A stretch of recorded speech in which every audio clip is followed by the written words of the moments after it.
Well, thank you very much, everyone. So once again, my talk is called Widening the Rainbow. And it's really learnings from access, diversity, inclusion, and belonging in queer choirs. And this is a picture of one of my choirs. So as all choir geeks out there, we have to be members of more than one choir. I'm a member of 3 different choirs, all singing different music. And this is the biggest one. This is the Pink Singers in London. So once again, hello. I set up an organization called Proud Voices back in 2011. When we first started, there were only 8-member choirs in our group. It happened after the Pink Singers went to sing with another queer choir in Bristol called Sing Out Bristol. And at the time, Twitter was just starting up, and obviously we don't use Twitter anymore. But at the time, people would communicate, and we were talking with other choirs, and we thought, well, why don't we get together? We have so much in common. We need to organize ourselves because we talk about the same subjects all the time. And that's how Proud Voices started. It began as this way of showing solidarity with each other, sharing knowledge, and building that community here in the UK and Ireland. I'm actually from Singapore, so when I went back to Singapore that year, I wondered whether there was going to be a gay choir in Singapore, and indeed there was. So from there, I got to know them, and then I started to reach out initially to the Chinese-speaking world for other LGBT choirs in Asia, and we found one in Beijing and one in Taipei. And that formed the nexus for Proud Voices Asia. If you fast forward now to today, Proud Voices UK and Ireland is 68 choirs, and Proud Voices Asia is 32 choirs. So in total, we're over 100 choirs. I can go into them later. I can talk about those 2 groups later, but please do visit our website, which is proudvoices.org. For the purposes of this conversation, I just want to make sure that everyone understands what the Chatham House Rule is. Who does not know what Chatham House Rule is? Okay, so it's not quite what happens in Derry stays in Derry. It's quite similar. We can talk about what's happening in this room because the whole point of this is for learning. So we should be able to talk about this when we leave this room and go back into our regular choirs. But for the sake of safety and for the sake of sharing, we just can't associate what is said to a specific person. So when you're outside, talk about what you learned here, talk about what people said, but don't associate it with a specific person so that you also feel able to share that. And this is one of the very important principles that I use when I'm running these sessions for training people about diversity. A lot of people make mistakes, and that's a very human thing. Don't feel frightened, don't feel inhibited by the potential of making a mistake, because that's the only way that we learn. So that's the second point there. There is no such thing as a stupid question. There's sometimes stupid answers. I often give them. So please do ask away. And finally, the last point is really around the use of the words queer and LGBTQ+. They actually mean slightly different things, and who can use what words is also very important in this. I will be using queer and LGBTQ+ interchangeably in this presentation. And for that, it means basically non-normative sexual orientations and gender identities and expressions. Okay? So when I was asked to speak at this panel, the topic was, can you talk about queer inclusion in general choirs? I actually want to turn the tables around because I want to talk about general diversity in queer choirs, because that's the area about which I'm probably the most qualified to talk. This is something that I've been working with lots of queer choirs around trying to broaden inclusion. I mean, our role as queer choirs has always been to embrace, to include people. And that's a superpower that we would love to use for other aspects as well, not just around sexuality or gender. And so through this presentation, which hopefully will be quite quick, we're going to ask questions like, what is the purpose of your choir? How can we use education and empathy to improve diversity within your choir? And change management in choirs. And I put yikes there, because we all know what it's like to work in a choir and try to bring about change. Who has done the whole, let's discuss our choir uniform, let's change it before? Yes, we know how horrible that is. So the first question is, what is the purpose of your choir? So potted history, you've already heard a little bit about it. I started singing when I was 5 in primary school, and then went into children's choirs, then the National Youth Choir, and I've been basically singing forever. And I grew up in Singapore, so it's not just a question of let's get together and sing and make a nice sound. It was, I think, authoritarian, regimented, totalitarian. These are very commonly used in Singapore, so politically as well as in terms of choirs. And so I would spend most afternoons for several hours on end drilling songs. We would memorize everything. We would learn how to create the consonants. We would vowel match. We would put the breathing in exactly the right place. Once we got the song down, then we would have to learn the emotion and then place the emotion in exactly the right place. So the end product was bloody amazing. It was fantastic. But unfortunately, this is how I grew up. This is where this experience framed what I valued in choirs. So it became, choirs were about producing the most perfect sound possible. I came to the UK for university. And when I was at university, I joined, once again, 3 different choirs. I joined the Bach Choir, I joined the Guild and Sullivan Society, and I joined a little small a cappella jazz group. Also my chapel choir. It was an interesting experience for me because the level of discipline was a lot less than what I was used to. But the music was still as great. And it was then that I started to really, I think, properly enjoy the process of making music. But then work happened, and I had to put that aside because I had to concentrate on my career. And it was 2 years into moving to London that one of my junior colleagues said, "Oh, would you like to come to this choir with me? I need to meet more gay people. Would you like to join it with me?" And I thought, well, I didn't even know there was such a thing as a gay choir. And at the point, my social circle was on the verge of collapse. And I thought, okay, I'll do anything to meet more people. And so I went along to this rehearsal. It was the Pink Singers. We rehearsed at the drill hall. And the first song I sang was a really terrible arrangement of Pocahontas' Colors of the Wind. And I remember sitting there going, oh my God, this music is terrible. We did the auditions. I got in. And my friend did not get in, which I have still, to this day, have not lived down. This was 20 years ago. He still mentions it as a sore point. And so I kept on going back. And that was when I discovered that a choir was actually more than just the music. The music was okay. It wasn't great. I think I was a lot less generous than I am now. But what I found was that meeting other people who were like me meant that I could discover more about myself. Everyone is on a different journey. And I'd realized that through a lot of my youth, I had learned to put filters up around how I behaved around other people, which meant that I was under a lot of stress all the time. The job that I was doing was particularly stressful as well, and it required a certain degree of projection of authority and gravitas, shall we say. As you can tell, I've kind of learned to drop many of these filters. So that was me, and the reason why I think that queer choirs were different to me was that they come from a different tradition. The LGBT choirs come from a tradition of protest. And so many of the lesbian choirs come out of the women's feminist movement of the 60s and 70s in the US. Many of the gay choirs come out of gay liberation in the 70s as well. And these were very important because the music wasn't the goal. The music was there to tell the story. It was there to bring people together. It was there to send a message to other people. So the music wasn't for all choirs, music is important. But music is not the only thing, and sometimes it's not the most important thing either.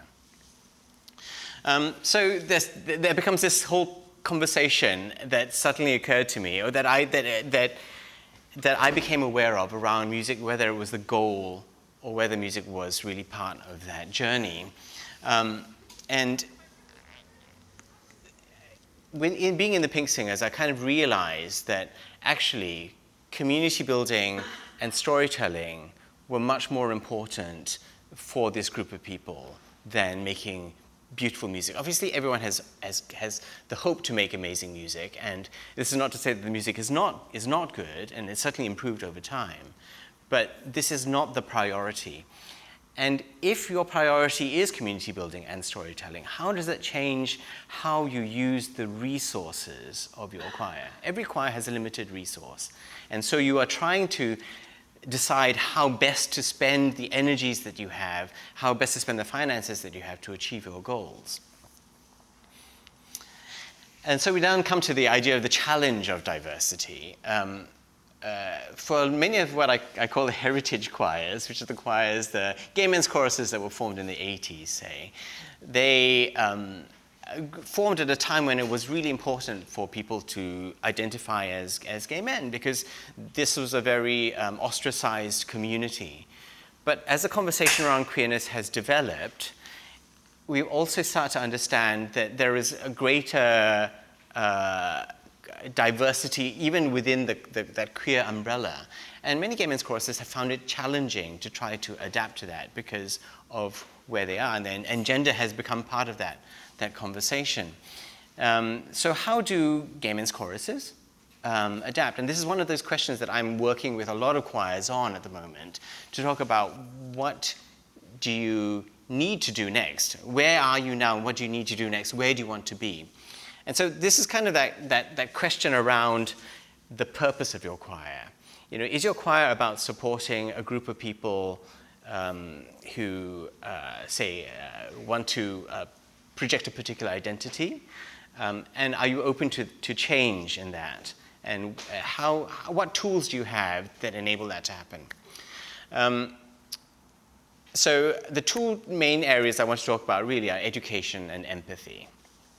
Education, who's done a diversity education program? I mean, everyone has done it, right? You know, we have to do this at work all the time as part of our mandatory training. I can still visualize myself sitting in front of the computer pressing the next button until I can get to the quiz at the end so that I don't waste all the time. And so, like, diversity programs suck. I mean, when I say suck, I mean, and I put it in red as well, because they really do suck. They are there, corporate diversity programs are often there to absolve corporations of responsibility. It's just saying, like, we educated you, so it was up to you. If you made a mistake, it's not our fault. And so when everything is framed in that sense, diversity becomes an imposition. This is something that you need to learn. This is something that you are going to take your time, and we're going to make you do this. And I feel that that's not the way that people actually learn or inculcate it into themselves or take it on board. Having said that, I think there are a couple of good things about diversity programs. The first is around language. I think in this particular conversation, I've already talked about diversity and equity and inclusion and gender and non-binary and all of these other sort of words that may not be familiar to a lot of people. But diversity education programs allow people then to share a language. People learn about these ideas, these concepts, and put a word to it. And by doing that, you then have a sort of a common base from which you can start to communicate with each other. So language is really important. And I just wanted to mention that, you know, when the Chinese choirs started talking about gender in their choirs, we realized that, for instance, the word soprano in English is soprano. It's not necessarily gendered. But in Chinese, the word is 女高声, which means women's upper voice. And alto is 女低声, which is women's lower voice. So it does have gender associated with it. And as queer choirs, we realized that this was a problem. And so we started to change the Chinese language ourselves so that we can communicate with each other in a way that is non-gendered, and we can start to educate other choirs around us about how to the kind of language that we're using so that it makes sense for them. In fact, we now use the word S. So S gao and SD, so S upper voice and S lower voice, just to cover those voice parts. The second thing is that when you have some kind of educational program, it creates the space for conversations to happen. And this is what we're doing right now, right? You know, we can make mistakes, but we can also be corrected in it. And that's why a diversity program, such as what we're having right now, is important. But for me, the most important and valuable way of creating diversity is through empathy.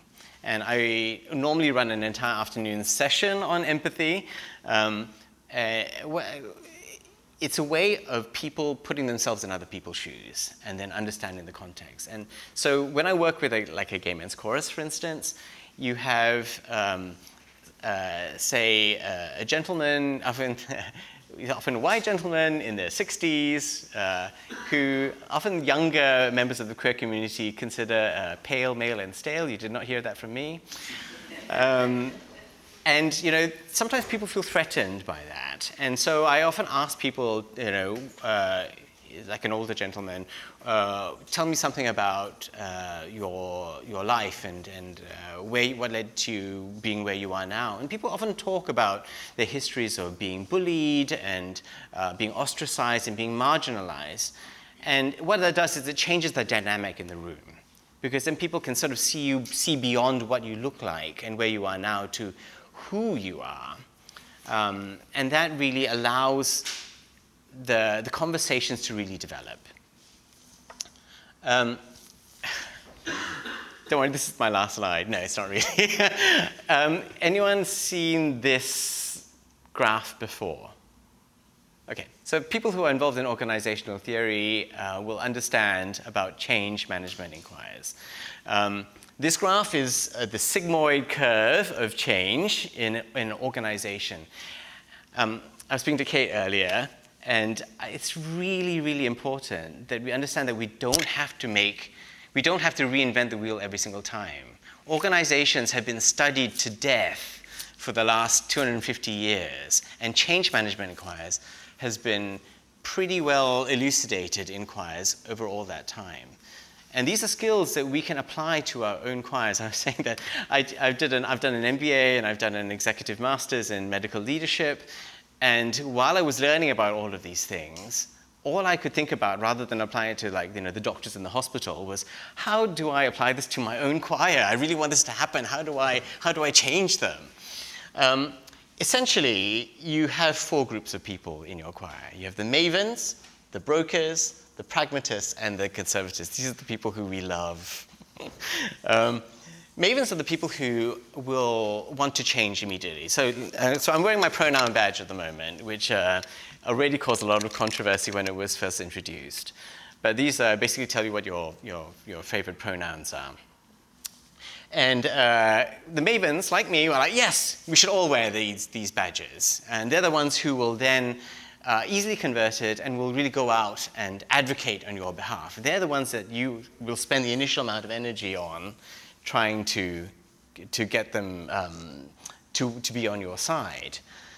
Then you have the brokers. These are the people who go like, I'm generally in favor, but I need to kind of know how it will work or what's in it for me.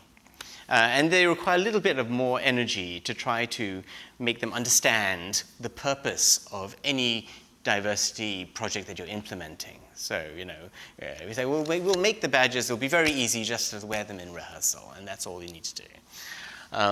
And so you'll start to convert them too. The pragmatists are the ones who are really the ones who, they're probably the largest group in any choir. And I can see that people are already registering. They're thinking about people in their own choirs who are like that, who really will only do the change because most other people are doing it. And when you get to that tipping point, that's when suddenly you get the momentum, because then most people are doing it, so I will also do it. And eventually you'll also have those people who are the conservatives. They're the ones who are the most resistant to any change. And sometimes you just have to kind of accept that there will be people who just don't want to change, and that's actually okay too. So useful to have this. This is just only one of the tools for change management. So I would suggest that if you have people in your choir who are involved in leadership in the corporate world, please speak to them and use their skills, because it's really essential to understand the sociology of groups. So, in summary, know what the purpose of your choir is and how diversity is important and relevant to it. Diversity educational programs suck, except when they don't. Like this one, obviously. And then creating a culture of empathy is a slog. It's really hard and involves a lot of work, but it is really, really worth it. I'm going to show a quick video just to show you the Asian choirs. Ibu, Ibu, engkaulah ratu hatiku. Ibu, Ibu, engkaulah ratu hatiku.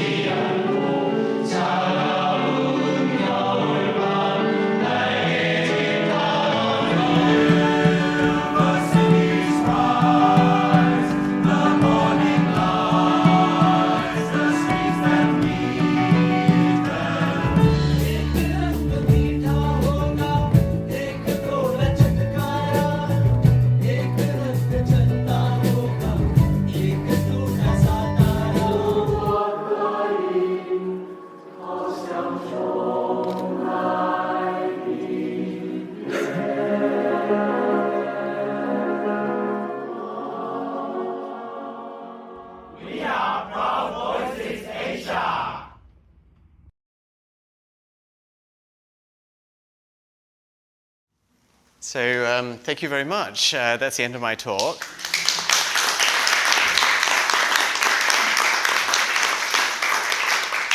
My email address if you want to get in touch. Obviously I'm around, so if you want to talk to me, that's also fine. QR code, if you want to scan it, that's my contact details as well. Thank you. Hsien, thank you so much. I think rather than open up the discussion about anything to do with Hsien's presentation now, I think we'll maybe plough on with the rest of the presentations, and perhaps we maybe have a more open discussion about everything at the end. I think just in case we get sidetracked into one specific. But thank you so much, Hsien. So much to think about, and it's so inspiring as well to see the extent of your work, which is incredible, you know.